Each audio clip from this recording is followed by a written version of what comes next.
নমস্কার, শুভ অক্ষয় তৃতীয়া। আজকের যে আইটেমটা আমরা করতে চলেছি সেটার নাম দিয়েছি আলুর দম, একদম পিওর ভেজ স্টাইল। প্রথমে আমি আলুগুলোকে সেদ্ধ করে রেখেছিলাম, আর সেগুলোকে নুন দিয়ে সেদ্ধ করে রাখা ছিল। তারপর তাতে আমি আস্তে আস্তে একটু হলুদ গুঁড়ো এবং একটু নুন দিয়ে ভালো করে মাখিয়ে ওগুলোকে তেলে ছেড়ে দিলাম। আপনারা দেখতেই পাচ্ছেন স্ক্রিনের উপরে। তারপরে যখন একটু তেলটা গরম হয়ে উঠলো, আমি আস্তে আস্তে এগুলোকে নাড়িয়ে ছাড়িয়ে একটু এপিট ওপিট করে ভেজে আলুর গায়ে যতক্ষণ না একটু কালার আসছে সেই অবধি ভেজে নিলাম। দেখতেই পাচ্ছেন। এবার আমি আস্তে আস্তে আলুগুলোকে উঠিয়ে নিলাম।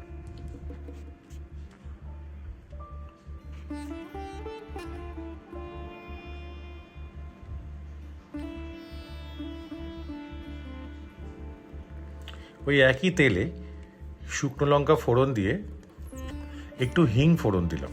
এতে একটা অদ্ভুত সুন্দর গন্ধ বেরোয় আলুর দমগুলোতে। তারপর কিছু গোটা গরম মশলা দিয়ে আমি তেলটার মধ্যে যতক্ষণ এই সুগন্ধিটা হয়ে উঠলো তেলটা, তারপর আমি আস্তে আস্তে অন্য অন্য জিনিসগুলোকে এর মধ্যে অ্যাড করব। আপনি দেখতেই পাচ্ছেন স্ক্রিনে আমরা কি দিচ্ছি।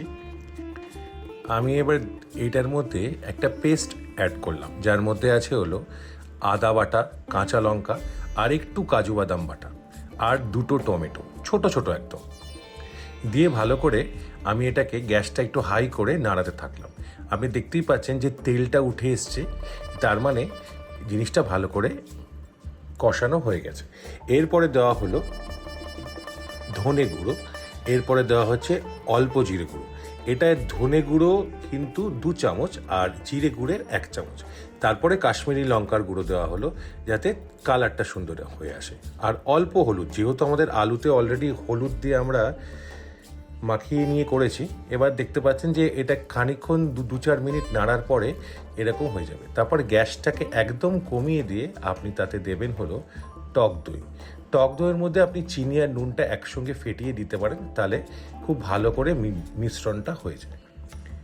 তারপর টক দইটাকে অল্প আঁচে ভালো করে মাখিয়ে নিতে হবে। যদি আপনি গ্যাসটাকে বাড়িয়ে রাখেন তাহলে কিন্তু আপনার এই দইটা ফেটে যাওয়ার একটা চান্স থাকে, সেটা একটু মাথায় রাখবেন কাইন্ডলি। তারপর আমি এটা একটু নতুন টুইস্ট দিলাম, আমি এটার মধ্যে একটু কারি পাতা অ্যাড করলাম। কেন কারি পাতার সুগন্ধি আমাদের খুব ভাল লাগে পার্সোনালি, তো সেই জন্যই সেগুলো একটু অ্যাড করলাম। সেটা দিয়েও যদি আপনি তেলে যে আগে যে মশলাটা আমরা বানিয়ে রেখেছি সেটার সঙ্গে যদি আপনি নাড়াতে থাকেন, দেখবেন একটা খুব সুন্দর গন্ধ। মানে এটা তো যেহেতু আপনারা স্ক্রিনে দেখছেন, গন্ধটা আপনাদেরকে পাওয়াতে পারছি না, কিন্তু আপনারা যদি বাড়িতে বানান অপূর্ব লাগবে। তারপর আমি একটু গরম জল দিয়ে গ্রেভিটা বানানোর জন্য একটু বাড়িয়ে নিলাম।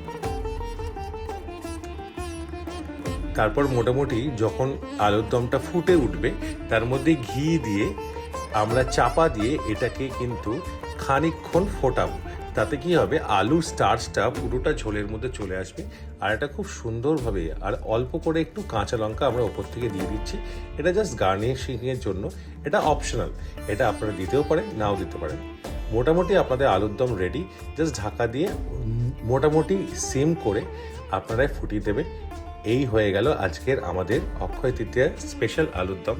আপনারা প্লিজ এই রেসিপিটা বাড়িতে ট্রাই করে দেখবেন, আমার মনে হয় আপনাদের খুব ভালো লাগবে। আর এটা আজকে আমার ওয়াইফ আমাদের ব্রেকফাস্টে বানিয়েছিল,